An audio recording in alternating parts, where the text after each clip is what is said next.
നല്ല ബ്ലഡ് ഒന്നും ഇപ്പൊ കിട്ടാതായി. എല്ലാവരും ജങ്ക് ഫുഡൊക്കെ കഴിച്ച്. ഇതെന്താ?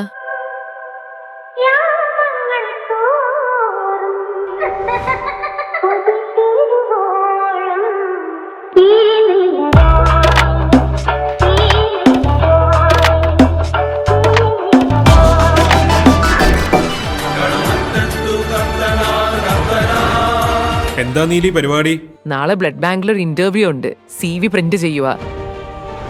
ഇത്ര വലിയ ബാഗൊക്കെ ആയിട്ടാണോ പോകുന്നത്? ഇതൊക്കെ എനിക്ക് പ്രിന്റർ മേടിച്ചപ്പോ ഗിഫ്റ്റ് കിട്ടിയതാ. കൊള്ളാം. അപ്പൊ ഓൾ ദി ബെസ്റ്റ്.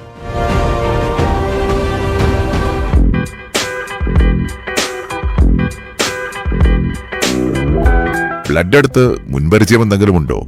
ഉണ്ടല്ലോ. ഏത് ടൈപ്പ് ബ്ലഡ് ആണ് കൂടുതൽ ഇഷ്ടം? O negative. കിളിയേ കിളിയേ